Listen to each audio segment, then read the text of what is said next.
Today we will be looking at Cleopatra's secrets, the shocking truth about her family. When we think of Cleopatra, we picture a queen of beauty, intellect, and political cunning. The last active ruler of the Ptolemaic Kingdom of Egypt is famous for her relationship with Roman general Mark Antony and the tragic circumstances surrounding her death. But behind her powerful image lies a web of betrayal, jealousy, and ambition. A dangerous game played not only with the fate of an empire, but also within her own family. The Ptolemaic dynasty, Greek rulers of Egypt, were infamous for sibling marriages, brutal power struggles, and backstabbing rivalries. Forget the Lannisters. These guys make the most dysfunctional families look like the Partridge Family. Let's dive into their twisted world. You are looking at a coin depicting Cleopatra VII, a ruler who needs no introduction. Born in 69 BC, she was the last active ruler of the Ptolemaic Kingdom of Egypt. You may have heard about her affair with Roman general Mark Antony and the tragic circumstances surrounding her death. The story goes that after her lover, Mark Antony, was defeated by Octavian, who later became the first emperor of Rome, Cleopatra took her own life by allowing an asp, a venomous snake, to bite her. It is believed that she was just 39 years old when she died. But today, let's shift our focus from Cleopatra to her family. A group of individuals who might make the Kardashians seem like the epitome of virtue and decorum. Prepare to meet the most evil royal family in history. Meet Ptolemy XII, the father of Cleopatra. He was the king of the Ptolemaic Kingdom of Egypt. If you want to get a glimpse into the man's character, consider this. He once gave away his daughter Cleopatra to marry her uncle Ptolemy XIII as part of a bribe to gain the support of Syrian forces. Yep, you heard it right. He sold his own flesh and blood for political gain. But hey, when you're desperate for power, what choice do you have? Ptolemy XII came to power in 80 BC, but he didn't exactly win it fair and square. Instead, he purchased it with a hefty bribe of 200 talents of silver to the Syrian king. And guess who got the short end of the stick? His own daughter, Cleopatra. To secure his alliance with Syria, Ptolemy XII made Cleopatra the bride in a marriage deal between the two kingdoms. Talk about putting your own child up on the altar of political expediency. But wait, there's more. After marrying off Cleopatra, he wasn't satisfied. Went ahead and married her older sister, Bernice III. As Cleopatra grew up witnessing her father's questionable decisions and power struggles, she likely learned the art of manipulation firsthand.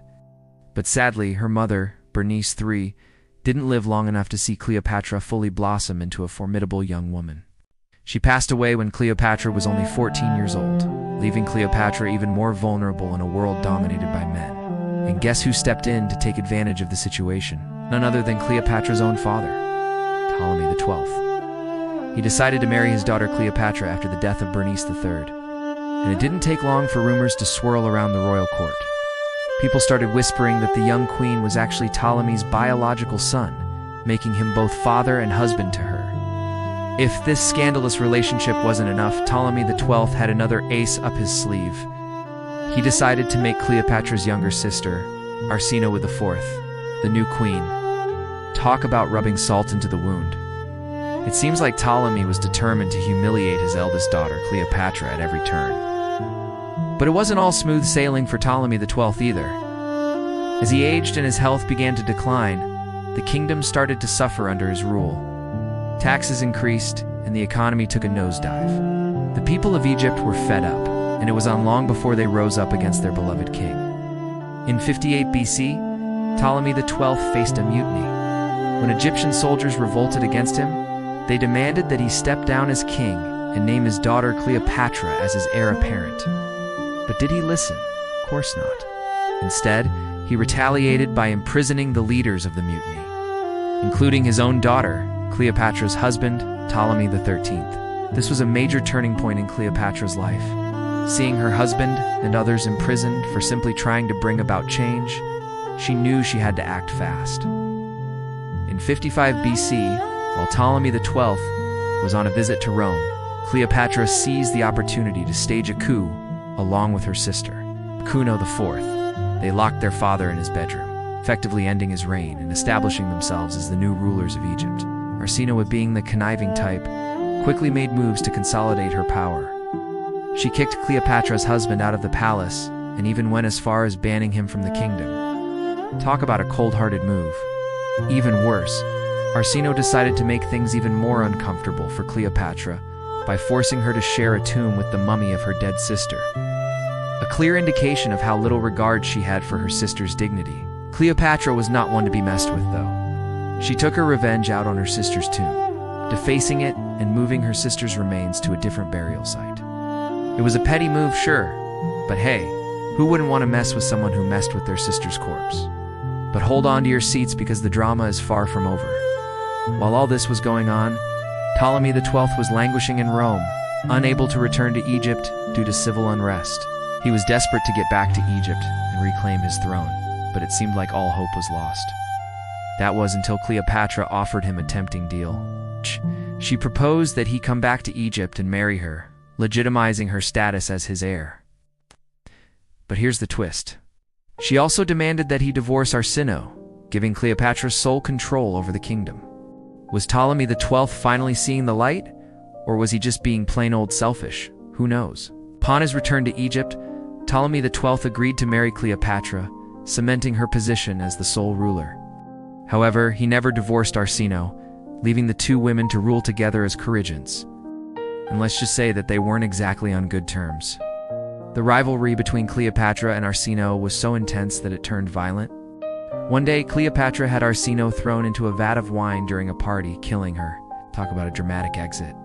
With her sister out of the picture, Cleopatra was finally in sole control of Egypt, but let's be real, she didn't have much time to celebrate her victory. That's because she now had to deal with her own brother, Ptolemy XIII, who was furious over the death of his wife Arsinoe.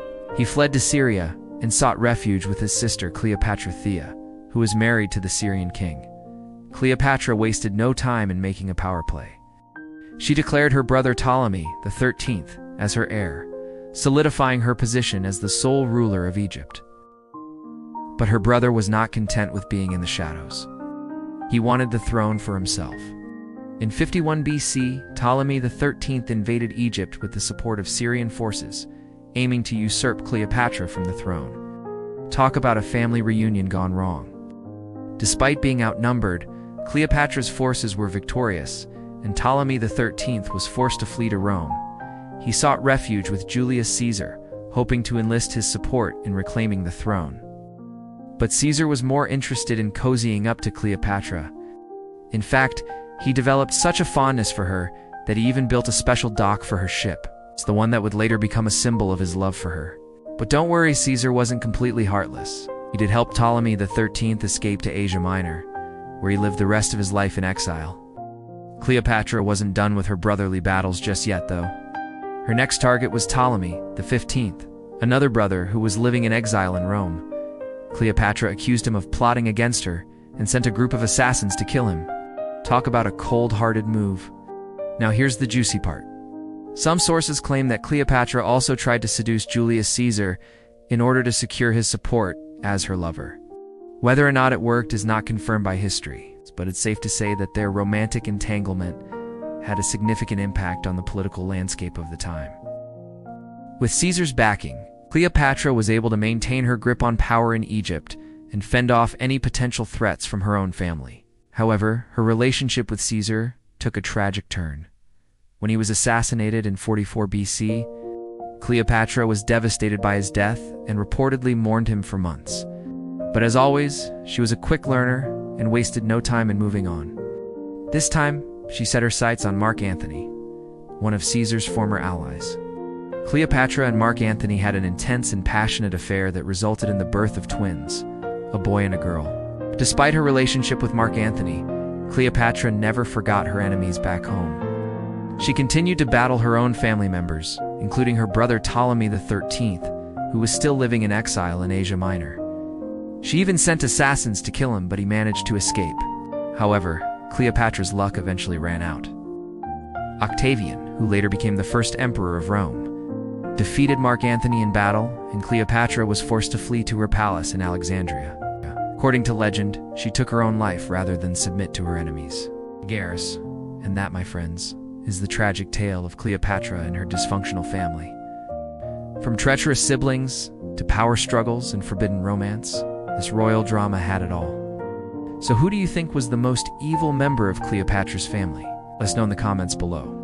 And don't forget to like and subscribe for more fascinating historical tales.